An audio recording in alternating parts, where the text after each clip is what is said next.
I don't know, just as an example, but I'm intrigued. I would not say like, oh my god, this looks great. Holy shit, like this is nowhere near that, but it looks good. Yeah, I think that for people that felt as though Wonder Woman was one of the best parts about BVS, they're gonna love this freaking movie because its centerpiece is her in a really great way. It gives her like a more darker tone as far as her backstory, and even her just talking with, you know, Chris Pine's Steve Trevor. There's a little bit of chemistry there, so it actually might play out to some really interesting sequences in general. But for me, like, I was a fan of Captain America, the First Avenger. A lot of people didn't like it, and I understood why. When it actually came out, I was like, are they gonna get Captain America right, you know? And the sequences, the action sequence, when he finally actually had him go and start working with, you know, his team and his group, there was just a montage sequence that actually showed it. And I was like, why not show him in the trenches? Why not show him like doing his job, you know? Not just like him playing with these toy soldiers essentially. And then when I see him in Winter Soldier, I was like, that was legit. That's how you really do it. With this one, they're taking advantage of that era, and you're gonna see her literally fighting in the trenches, fighting in the war. So it's like they're taking that same advantage where I guess Captain America First Avenger didn't capitalize on. Why do you feel nervous? I feel nervous because of Suicide Squad, honestly. Okay. Because I watched the official trailers for that, and I was sold a movie that I didn't get. Yeah. And I would have been disappointed with the way the movie turned out anyway, but the scenes that we were led to believe we were gonna get and didn't get was kind of like the salt in the wound, so to speak. So I decided I would watch one Wonder Woman trailer, and that's it. That's it. I feel like hers and Edda's conversations are going to be the best part of this movie. It's going to be very entertaining. So, alright, what was your take on that? It's beautiful. like visually speaking, it's very gorgeous. Yeah. We can watch it again now. Okay. We're going to have to finish this, but we can watch it again. I don't want that to be Wonder Woman's reality. I don't want it to be Justice League reality. And I don't want that going in because people are going to be like, it's just another thing for people to rag on DC about, you know what I'm saying? I think that Wonder Woman has the capability of being where Iron Man was. What I think that Doctor Strange will be rejuvenating the Marvel Cinematic Universe more so than the movies that I've seen recently, you know? I think that Doctor Strange will be that kind of Iron Man catalyst movie that'll move forward to the next phase that they needed, like something different, you know? And I think that Wonder Woman has that way of maybe potentially kickstarting something else as well. So, I don't know, let me know. Guys, that was dope. That was actually really sick, like, man. I think they did a really good job with that trailer of not revealing actually who the villain even was. It more seemed like War and Man were really the villains, but there was definitely something else more mystical and more sinister. Specifically this lady that had like kind of this half face that I think might be at play with this. But I gotta say, it was dope. That's hilarious. That actually was pretty good. They were smart. DC, whoever was their marketing person that's taken over for what they've done, they were actually finally smart about this. They didn't reveal anything about who the villain was. They didn't showcase anything they didn't need to. And as an extension, like, they made her character more compelling because there's questions in the back of your head. What did her mom mean about who she is?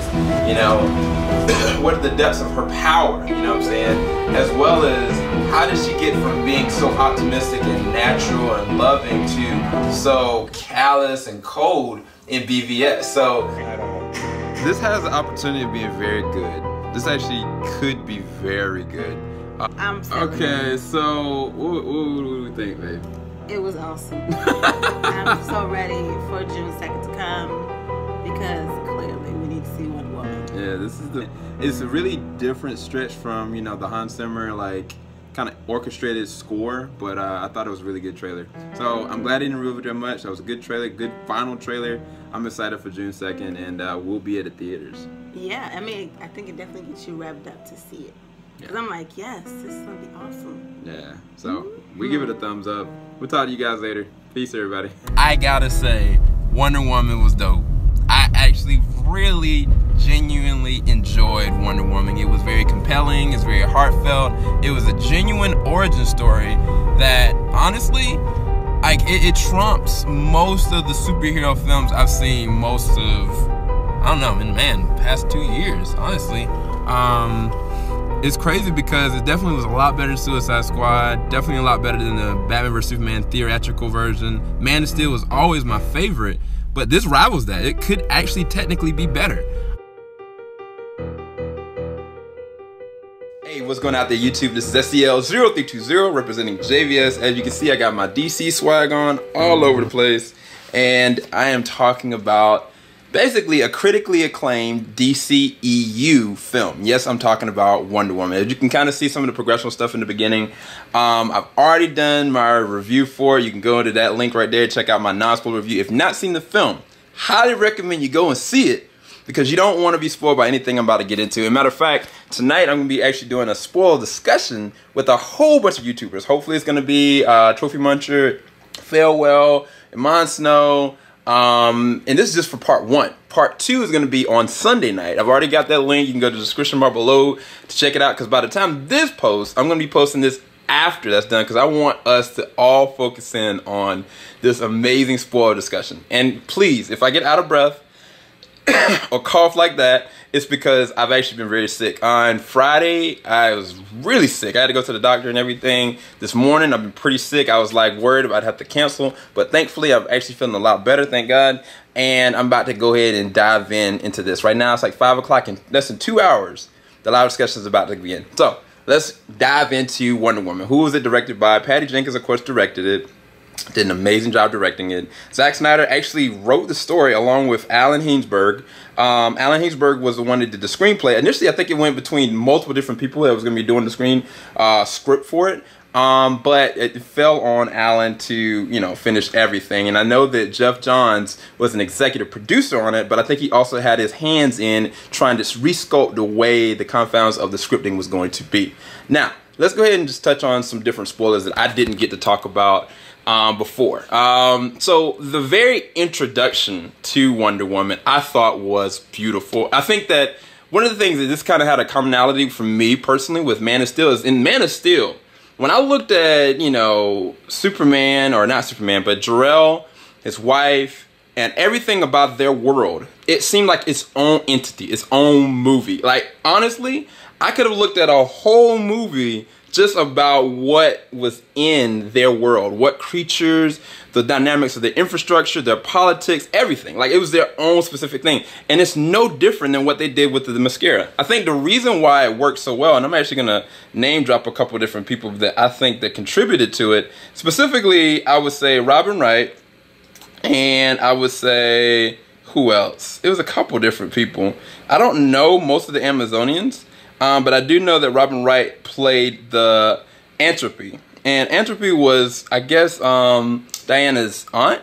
And dude, she was just a freaking beast. Like, what she was capable of, I thought that they did a great job with casting her in general. The thing is, I forget that Robin Wright was Jenna from like Forrest Gump. I did not put that. I didn't think about the fact that she was the Princess Bride like that. That didn't come to my mind, because when you see her on screen for the first time, she is just annihilating people. I mean, it's not even like when you get to the sequence where at the beach. I'll get to that in a second. But even when she was training Diana, when she was telling her what she needed to be, and a big plot twist, and this is all spoilers, so you need to be careful with this, is they kept on talking about the God Killer. They talked about the sword that was given by Zeus to, destroy gods, essentially. Come to find out later on in the final third act that, Wonder Woman was that God Killer, which is more reminiscent of the 52 version, where instead of her being made from clay from Zeus based on, Hippolyta requesting it, it was actually that she had a baby with Zeus, and technically Diana is a demigod. So that means that Ares is her brother in that regard, because Ares is the son of Zeus. So that's one other thing. But I think that they kept it a good mystery for those that were not comic book geeks like me, that I was kind of like, I love that touch, because that merges both origin stories of Diana, from her being made from clay, that's what she perceived and believed in the movie, to what they actually did in terms of the film of showing, okay, this is a real origin. And I love that part about it. And that's part of the thing that I actually liked about Ares, but I'll get into that a little bit later. But Robin Wright, she was just a beast, man. When she got onto that beach, man, she was just laying dudes out. The way that they did the choreography and cinematography, because it was actually, you know, not dark. And that's one thing I'll say about this film. This film is very light. When they're in the mascara, it's all in the light. I mean, like, only time that it wasn't is when Diana was kind of trying to steal everything and kind of going away. Then it kind of got like different tone. But even when she was on the battlefield in No Man's Land, she stood out like a sore thumb, man. It was this crazy way they were able to capture her in every single specific moment. But it started with the mascara. Like, the beauty of the way that they captured the mascara was just amazing. From the Amazonians to the fact that if you look at, I don't have the movie with me. I had it with me because I actually did a full discussion on it with Earth 2 Comic Cast. Shout out to them. But essentially, if you looked at the 2007 Wonder Woman animated film, you caught wind of a lot more different, you know, people that were from the mascara, such as Artemis and other, you know, Amazonians that they haven't even touched on. And that's the thing that, in terms of this being like a first film, if they did a sequel, I hope they go back. I hope that, you know, they show, you know, who is thriving in the mascara, you know, since Robin Wright's character is gone, Wonder Woman is gone, like, who is the person kind of like being self-serving protector as opposed to just the Queen Hippolyta. And by the way, like, the way that Hippolyta talked to Diana, it was like, I don't know, man. She was just so downplaying this girl. Like, from the moment she was a kid, she was like, you're not going to be the person that is strong to wield this. You're not going to be the person to do this. You are my greatest, like, love. And now today you're my greatest sorrow. I was just like, dang. But the acting, the way that they executed the acting was great. The way that they actually allowed me to emote with the fact that, yes, her mom is making her feel bad because she wants to try to control the outcome of what could happen to her. She knew that eventually Ares would try to seek out his sister, you know, to try to destroy him, because he knew that she would be the only person that could kill him. Which I think that lays on to the second time I watched it, I was like, I get it. I get why she was trying to do that. She was trying to discourage her. But what it did, unfortunately, it kept her from being able to envelop her powers quicker. Which that was, you know, all part of her plan. But when you first see her, you know what I'm saying, like use the 2 gauntlets, and all of a sudden, like, she just burst out with energy and she just apologized. They all looked at her like, okay, we know who you are. You might not, but we know exactly who you are. The other thing that they didn't play into the film, which I wish they would have gone into, is the fact that these Amazonians, you know, they can live a long life. They didn't talk about why or how, you know, and I was thinking, like, hopefully that goes into play a little bit later on, because for those comic book nerds that don't know, you know, they can live a long life, but they can die. You know, and people don't know that from a perception standpoint. Like, they're like, okay, she grew up, but they stayed the same exact age. No, that's not the case. Like, they just don't age. And so I thought that was something they could have touched on a little bit more, but I'll get into that a little bit later on. I'm going to try to make this as brief as possible. Fast forward to, you know, when they're on the beach. That whole sequence was dope. But one of the things I thought was crazy is, did y'all notice? Like, some of those moments, like, Steve Trevor caught somebody off of one shotgun, then moved, did a no look, shotgun to the face. Another Amazon did the same exact thing. Like, I was like, Zack Snyder would be proud of this. Like, Zack Snyder had some words with, you know, the cinematographer or the person that choreographed some of the stuff. Or at least they had the same choreographed person to do this, because I was just like, this is dope. Because Steve Trevor, like, from the moment he gets on the screen, he lights it up with his charisma, his elegance, and at the same time, he's just so funny. He's a man's man, but he's not rude. Like, he's not a jerk in any way. You know, he's trying to serve his country, trying to protect his secrets. And, like, when they had him on that rope and he was sitting there just like, this is hot, you know? Like, I was cracking up. The whole entire theater, all 3 times I saw the film, everybody in the theater, whenever Steve Trevor did crack a joke, it didn't feel forced. It didn't feel too much. It was just perfect comedic timing. And I think that's the thing that actually played to Gal Gadot's strength, is that when they were together and those awkward moments happened, like when, you know, he was getting in the whirlpool, it looked just such a beautiful thing, actually having him in the pool, and then he got out and she was just looking him up and down and, like, asked a random question about the male anatomy. He was like, I'm a little different. And I was just like, everybody in the theater legit was cracking up. And I think that the thing is that for kids, they won't know what they're talking about. So it's enough that adults can get from it, but it won't like, you know, mess up kids, because I was worried about that they could go a little too dark with it. And that was one of the things I think that to, you know, BVS disservice, and maybe even, you know, Man of Steel, that there was a lot of blood and there was a lot of things that were happening. Honestly, I don't know if they'll ever have like a cut of this that's bloody, but even when, you know, the Amazonian that was, you know, on the beach fighting, when she first got shot, I was sitting there looking, I was like, there's no blood. Like, it's just a poof, you know. And even when there were certain moments when, you know, Diana killed the guy who she thought was Ares with the sword, there was no blood coming from that sword. And so I was just like, okay, they're definitely trying to keep this catered to kids. And that's one thing that I'll say that Marvel does well, is they don't try to show a lot of blood and gore and stuff like that. And not that Man of Steel did, but it's more practical, more believable. And that might turn some people off, and that might help some people. But if you guys saw the film, you'll know exactly what I'm talking about. Because I couldn't pinpoint on my head, you know, other than when Diana got cut on her, you know, her arm, when I saw a lot of bleeding, you know what I'm saying? So I thought that was really strange. But I understood it from a marketing standpoint and from the standpoint of what they were trying to do. But Chris Pine nailed it. In all the performances, I think that the most influential part for me was when, at the very third act, you know, after she's killed the person she thought was Ares, and he kind of tries to explain to her, I know you want to believe that just one person can stop all this, but inherently there may be real bad people out there that just want to do bad. It's not from an influence standpoint. That's just what their perception is. I need your help. And she couldn't understand it, because from her, you know, she came from people that were holy, essentially. They were created by the gods to serve man, to protect it. You know what I'm saying? Like I mean, I can definitely say there's probably some Amazonians, which we know from the comic book standpoint, they've done some bad stuff. You know, nobody's innocent.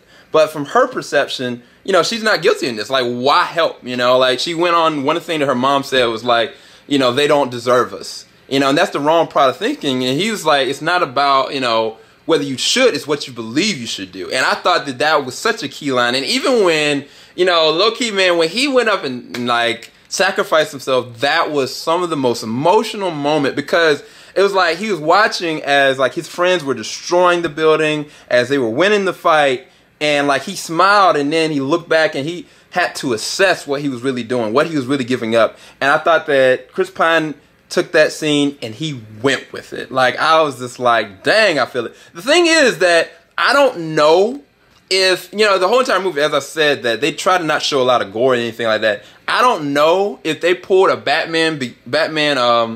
The Dark Knight Rises on this situation where, you know, okay, the plane blew up, but he was able to get out. And maybe some of the nectar or stuff that he got from the mascara allowed him to not age.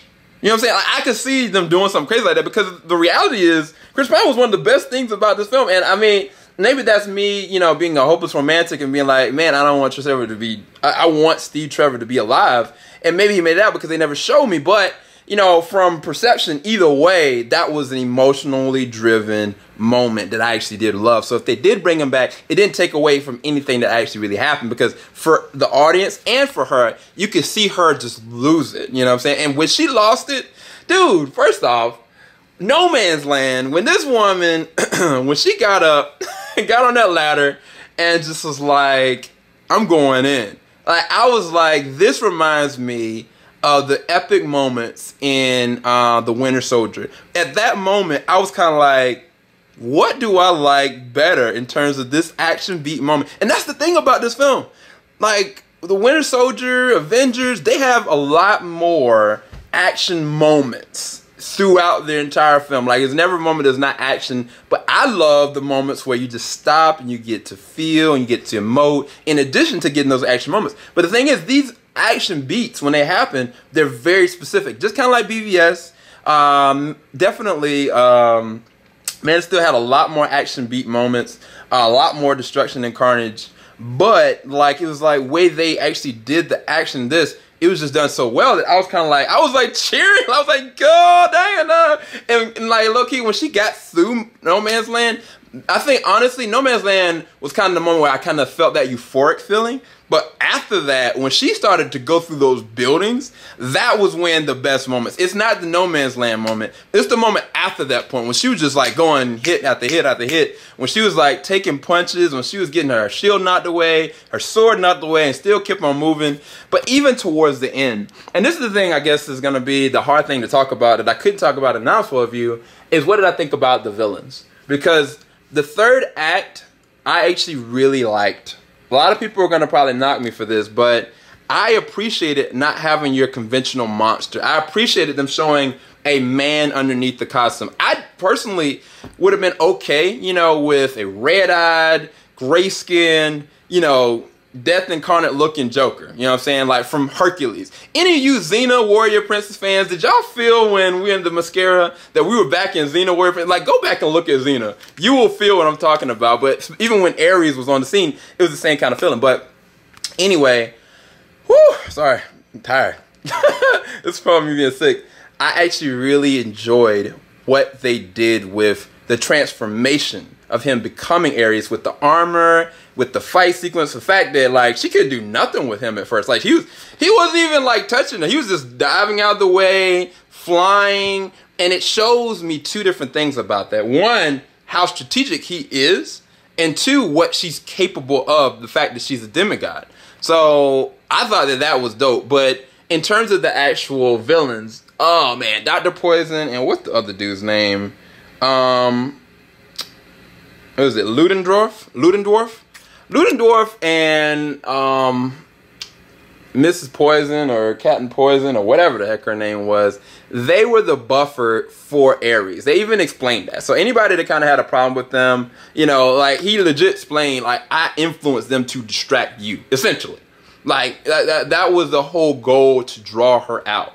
But when they were on the scene, they were really campy. Like at first I was like, Ludendorff was a G. Cause like he came out of this one meeting, like the dude was like, we are depleted on forces, we don't have any food. He was like, you have to be ready for any moment of dying. I was like, okay. He just like, pow. See? I was like, damn, this dude's a G. You know what I'm saying? And then after that, when he started interacting with, you know, the Poison Lady, it just became really campy. And I'm not sure if that's her voice. I'm not sure if that was the way. I was just kind of like, okay, you just choose to not be mean to her because she's giving you weapons. Like, I figured that he would be the same that way with everybody. And then she came up with this concoction to make him like a super soldier. I was just like, no. I mean, I understand it, but for me being a common person, Ares wouldn't need, you know, a reinforced drug. You know, it took me out of it because I knew for a fact that that was Ares at that point. You know, if he would have kind of been doing stuff and I wouldn't have known until like the third act, like, all right, he's been taking like a medication that's been doing that. I think that's where they messed up with that. I think that the downplay of, you know, that whole entire moment when he was kind of using it, I was like, this is taking me out of me believing from a perception standpoint, this is Ares. I know this isn't. You know, if he'd been crushing stuff and doing stuff, I'd been like, okay. And then they waited to the third act. You know, once she killed him, before, you know, they got into their fight, he took the serum and it went in flashback, like every single moment he was doing stuff he was getting at. I think that would have made more sense story-wise because that would have kept the audience out of the understanding this isn't Ares. And even when they were kind of like releasing that gas, you know, in front of those people, and they were like, I guess they left a mask in there or whatever, and she was like, but that don't do anything. He's like, we know. I was like, what kind of cheesy mess is that? Like, that was one of those Superman Returns moments, like when Kevin Spacey made that cheesy moment. But anyway, I'm just saying that I think they missed a step with that, and I think it could have been course corrected an easier way if they wouldn't have shown him taking the serum. And I think if her voice and the way that they interacted was completely different. Like, I think it should have been a lot more darker, a lot more methodical from her background standpoint and just him. Like, I thought that was a real misstep. Now, when it came to actual Ares, who actually is Ares, I loved it. A lot of people are going to disagree with me on that, but I thought that, you know, the first time I watched it, I was like, you know, I think this is Ares, but why would he be talking about peace? It wasn't until the second time I watched the movie that I was kind of like, okay, he's talking about peace to a fault.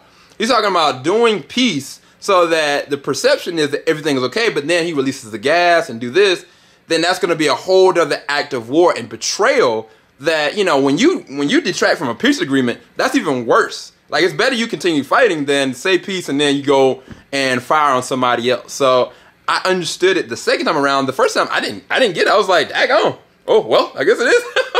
You know, what's his reason behind it? But then once I actually understood what he was trying to do, and the fact that he even made a statement like, I wanted to kill you up front, but I was like, you know what, I can get you on my side, you know, once you understand the difference. And that was a direct parallel from Zod and Superman in Man of Steel, when Zod kind of had him in this dream state and showing him, you know, I want to remake Krypton, but I'm gonna have to sacrifice everybody, you know. I think for her, it was like, I would believe she would say yes quicker than Clark would, because Clark had lived on Earth and actually interacted with other people.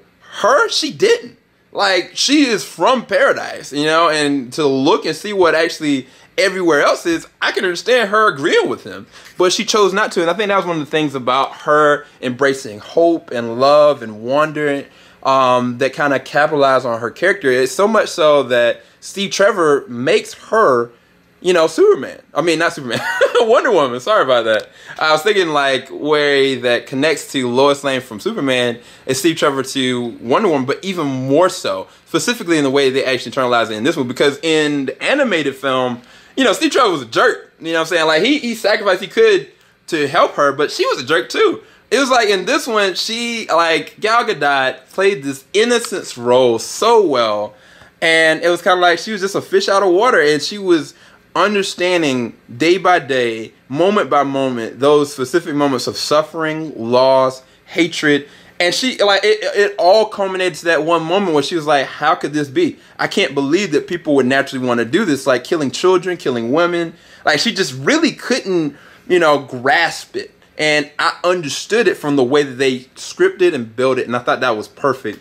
I think it was a really dark moment when the gas overtook that area. Now, I think that was a little stupid moment. That was one of those kind of corny, cheesy moments. I was kind of like, it kind of detracted a little bit from me. Okay, you expect me to believe, you know, that gas don't affect her in any possible way? She just kind of goes in there and, like, even when Steve kind of was like coughing, I was like, oh Lord, Steve's gonna die. Like, I mean, how potent, you know, is the poison? And that's the thing where I was like, that's another detracting with the villains, you know, but at the same time, I was kind of like detracting from Wonder Woman, because it's like, okay, yeah, I know, I feel the emotion that you feel, but I got taken out of it from the fact that you're in an area where they all died from just breathing the gas. Now, I don't know the prolonged uses of it, but I saw her crank it up, and it literally ripped, you know, the gas mask apart. So I wish they would have explained that better, and I think part of that is a disservice to the fact that this isn't, you know, catered to, you know, PG-13 or rated R audience. This is more for kids and everyone. So I think that they couldn't show, like, the effects of that for her or him. And matter of fact, it would have been even more compelling if, you know, he was trying to get to her and he breathed the gas and he was affected. And there was nothing that he could do about it. Like, he was infected by what the poison gas it did to his system, but he still tried to fight. I thought that would have been even more compelling. I thought it was actually going to happen, but I mean, him going and sacrifice himself, either way, I thought that was amazing. So I think that a lot of people are upset because there's nothing, there are no post credits. You know, Suicide Squad was the first and only that had anything after the credits, and I don't have a problem with it because this movie can stand on its own. I think that's one of the things that works for this movie is that it doesn't have to cater to, you know, anything Batman vs. Superman related, Man of Steel related, or Justice League related in terms of it needing to connect. Now, when Hippolyta was talking to Diana in the very beginning about a great war, if you look at the Justice League trailer, you see the Amazonians fighting Darkseid's forces. I think that that's what they're referring to in the movie. I think. I can't prove it, but I've seen the movie like 3 times, and every time I go back to that, I was like, that's the war, or one of the wars that she's talking about. And I wouldn't, if I had to guess, in Justice League, the reason why they put Wonder Woman first is because they're going to make a way so that, okay, Diana has to go back to the mascara to get one of the mother boxes they have. And that would make perfect sense, because we didn't see everything in the armor. We just saw, you know, her break into it. We didn't see everything that was there. That's just my personal opinion on that. I did like the certain nudges that, you know, Batman found the original picture and image to be able to help her out. But everything about the film was dope, man. Like, the soundtrack was amazing. No Man's Land, key one. The one with Sia towards the end after the credits. It was a great soundtrack. For them to not have Hans Zimmer and them to get this guy that did Hacksaw Ridge, I thought it was a dope soundtrack. So personally, I'm all for everything they did. I think I've been probably talking a little too long. I'm getting out of breath. I'm trying to think of anything else, like spoiler related, that I want to go over. Whew. Any negatives? Can't think of any, man. Ooh, there is one that I wanted to talk about in my non-spoiler review. So when Diana was going, and they were going to taking a train somewhere, I think they were going to the front lines initially, and she stopped, right, to go get some ice cream, and Steve bought it, you know, told the person to keep the change. She was like, oh, it's so wonderful. You should be so proud of yourself. That was exactly in the Wonder Woman 2007 animated film. If you look at the 2007 animated film, that was in there. And one of the things I love about Zack Snyder, he has this way of taking moments that are in animated films or comic book moments and making them into the live action version to complement those fans of, you know, the Justice League and Justice Friends or anything else from the old school. And I think that he had to have a plan in that. I think that he had to have written that in because that was just too on the nose. I thought that was an amazing thing to actually add in. But right now, Wonder Woman is standing at a 9.4 on Rotten Tomatoes, which actually ties The Dark Knight as the highest rated comic book film of all time, essentially. Which, congratulations to Patty Jenkins, Gal Gadot, Chris Pine, and everybody associated with Wonder Woman. I'm a lover of comic books in general. I want, you know what I'm saying, Spider-Man Homecoming to succeed. I want Thor Ragnarok to succeed. I want Justice League to succeed. And I have to celebrate and compliment Wonder Woman for succeeding. Congratulations, you guys. Hopefully you guys enjoyed this spoiler-filled review. Hopefully you guys go and check out our discussion. Again, you go to the description bar below. You can go and check that out because by the time this posts, you have seen our full discussion. I'm about to work on the questions for that now. Oh, and by the way, if any of you guys play Injustice 2, definitely go up there as soon as you can. Go to the multiverse events because I think after tomorrow it ends, but you essentially will be able to get the Wonder Woman outfit if you play through it enough. So I think I'm gonna try to do that before it happens. But keep me lifted up in your prayers that I might get better, feel better, and I'll talk to you guys later. Peace. Keep it locked. JVS, we ain't gonna stop. Wonder Woman is doing her thing. Ah, man, I can't do it. Peace, guys.